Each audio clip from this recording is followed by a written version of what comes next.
Olá, meus amigos, sejam bem-vindos a este canal. Meu nome é Carlos Zanino e o tema que eu tenho para vocês hoje, meus amigos, é saindo das igrejas. O que está acontecendo? Por que sair da igreja? Por que deixar a denominação? Por que deixar a religião formal? Esse assunto é assunto que eu já tenho neste canal. Aliás, este canal já tem mais de 250 vídeos para vocês, tá? Diversos assuntos, de A a Z, e alguns assuntos eu estou trazendo à tona, fazendo no momento de reflexão um resumo do que nós temos visto e ouvido. Se você quiser conhecer o canal, você pode adentrar, Carlos Zanino, que é meu nome. Você se inscreve, toca no sininho, você vai estar recebendo notificações. O YouTube entende que você quer assistir, porque este canal tem postado praticamente todos os dias um assunto novo, ocorrer ligado, tá bom? Like ou dislike é a sua crítica, e aí no rodapé você pode deixar o que você achou do assunto, se você quer conhecer um pouco mais sobre isso. E hoje é uma reflexão ou um resumo do que eu já tenho no canal. Bora aprender comigo? Bora aprendermos juntos. Então, replica, passa adiante. São notícias que são importantes não só para mim, mas para todos nós, inclusive para você que está me assistindo. Então, vamos lá. Saindo da igreja ou sair da igreja, por quê? O que é que está acontecendo? Bom, os líderes, os pastores das denominações dão o nome para quem sai da denominação, para a empresa, desigrejados. Ou afastados, ou chegam até a dizer que essas pessoas estão desviadas da fé. São os desviados. Mas eu queria trazer aqui rapidamente alguns pontos importantes que faz com que essas pessoas deixem essas congregações, deixem, melhor dizendo, essas empresas, deixem a religião formal, para se reunirem em grupos pequenos, grupos menores, na praça, na rua, na esquina, qualquer lugar, onde você estiver, no seu trabalho, na sua casa, com os amigos. Vamos lá? Primeiro ponto. Cristo não deixou nenhuma forma de igreja organizada e institucional. Jesus não montou nenhuma empresa, não deixou nenhuma religião. Ele se fez cumprir toda a lei de Moisés. Ele cumpriu, nele se fez cumprir, para que nós não viéssemos a cumprir nada, não viéssemos a passar por nada disso, inclusive pelo batismo nas águas, que cumpriu nele. João disse: olha, eu batizo com água para o arrependimento, mas vem aquele que é mais poderoso do que eu, que vos batizará com fogo, com o Espírito Santo. Ou com o Espírito Santo e fogo. Não tem batismo nas águas. Se fosse assim, para a questão de salvação, aquele que estava à direita de Cristo naquele momento de morte, não teria ido aos céus quando disse: olha, lembra-te de mim quando estiverem no paraíso. E ele não precisou ser batizado para ir assunto aos céus.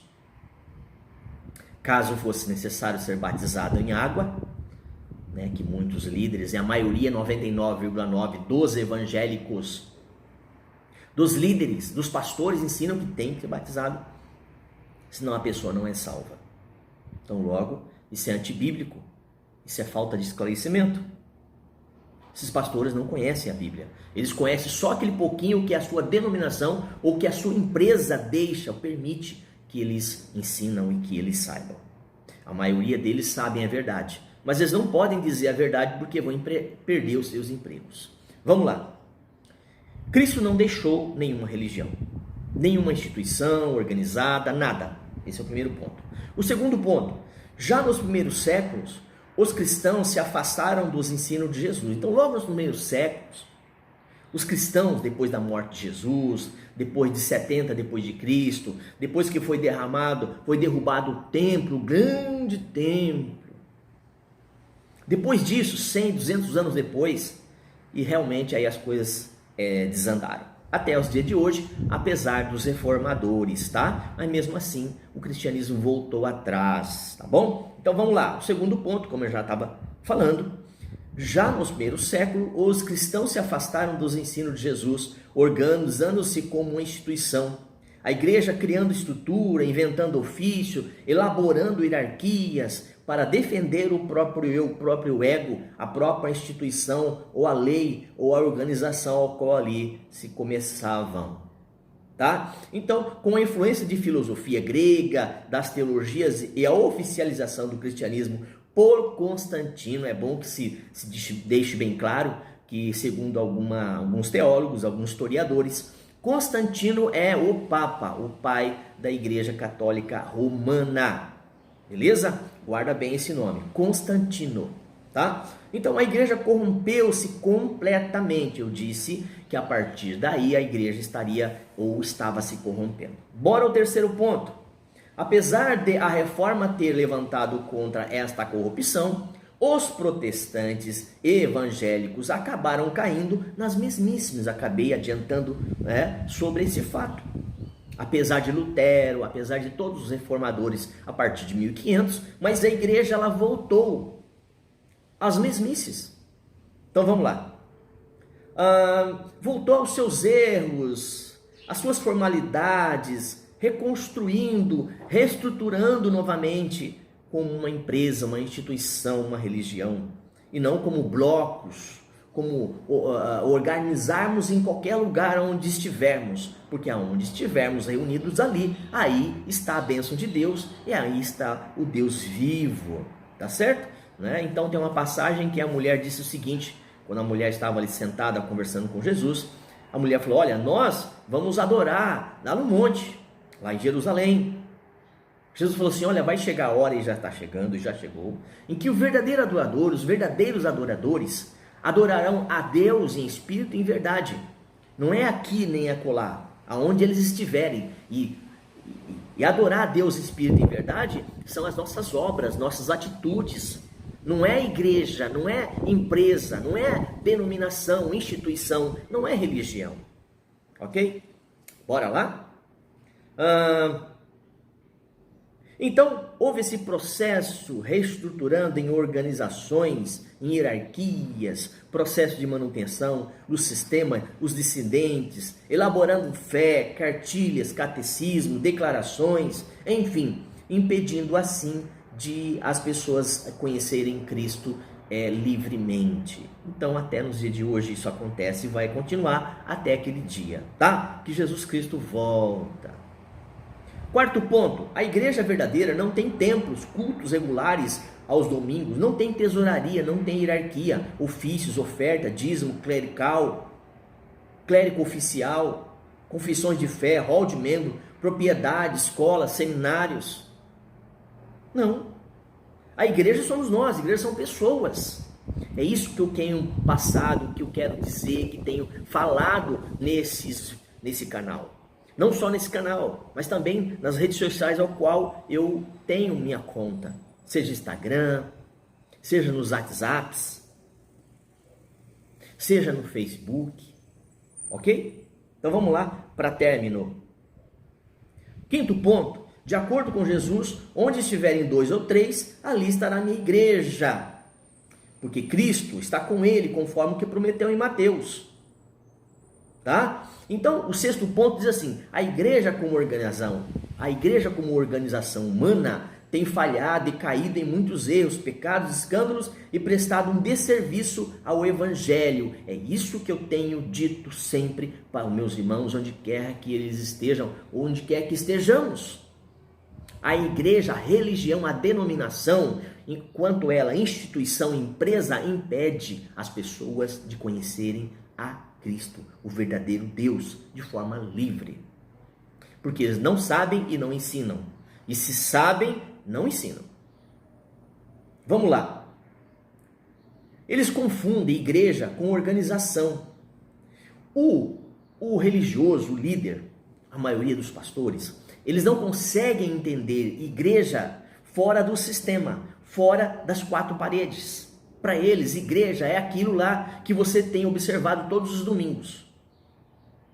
uma hora marcada, Deus tem que estar ali, Deus vai abençoar, porque se Deus não abençoar, porque se não for daquele jeito não agrada a Deus. Aonde é que está escrito isso, minha gente?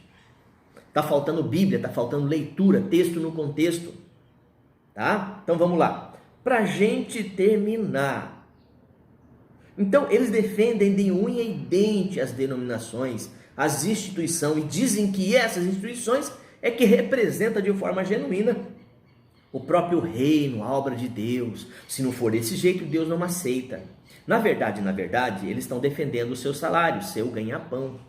Essa é a profissão deles. A maioria deles, não vou falar todos, mas a sua maioria tem como ofício, como profissão, ser pastor, ser líder, tá? De uma denominação. Infelizmente, é assim. Porque se fosse de graça, não faria, tá? Se não recebesse money, não faria, ok? Vamos lá. Podemos nos reunir nas casas, nas cavernas, nos vales, nos campos, qualquer lugar. Os templos cristãos só foram erguidos após a oficialização do cristianismo por Constantino no quarto século. Fique bem claro isso para você. Só a partir do quarto século depois de Cristo é que foi erigido, levantado de novo a hierarquia, os templos, as questões dos templos, como se fossem os templos judeus. E a forma de ofício e de sacrifício só mudou do judeu para o gentil, tá?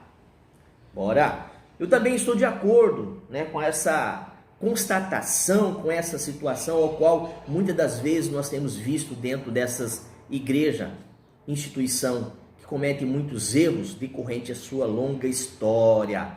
Dito isso, ainda para dizer o mais, os escândalos, as formas com que nós temos visto isso acontecer. Então podemos nos reunir em grupos, podemos nos reunir em qualquer lugar.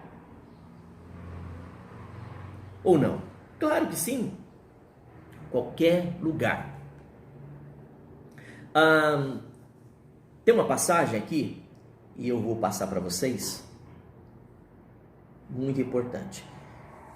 Hebreus 10, você pega Hebreus 10, 23, 24 e 25. Dá uma olhadinha. Eu prefiro que você pegue Hebreus 10 em diante, mas para você achar o local que eu estou querendo dizer, que é o texto básico, eu queria deixar para você, eu deixei por último o texto básico. Hebreus 10, 25. Hebreus 10, 23, 24 e 25, você pode estar lendo. Lá está dizendo que não é para deixar de congregar, tem um pessoal deixando de congregar. E na cabeça do pastor, do líder, é que se não estiver dentro das quatro paredes, dentro de um templo religioso, constituído, uma constituição com a placa, com o nome, está errado. Então, se eu me reunir fora disso, é desigrejado, é desviado. Você está entendendo? Então, eu estou fazendo esse vídeo mesmo que resumido para você entender das coisas que eu já tenho falado neste canal. Por enquanto é isso. Vou fazer outros? Farei mais? Claro que sim. É para esclarecer mesmo, tá bom? Deus abençoe, nós estamos reunidos em nome de Jesus, nós estamos reunidos quando encontramos pessoas para reunir, ok? Em qualquer lugar, não importa o lugar, ensinando a Bíblia, a palavra de Deus, beleza? De forma livre, tá? Ok? Então Deus abençoe a sua vida, a sua casa e tudo que você estiver fazendo. Shalom, shalom Adonai. E até uma próxima.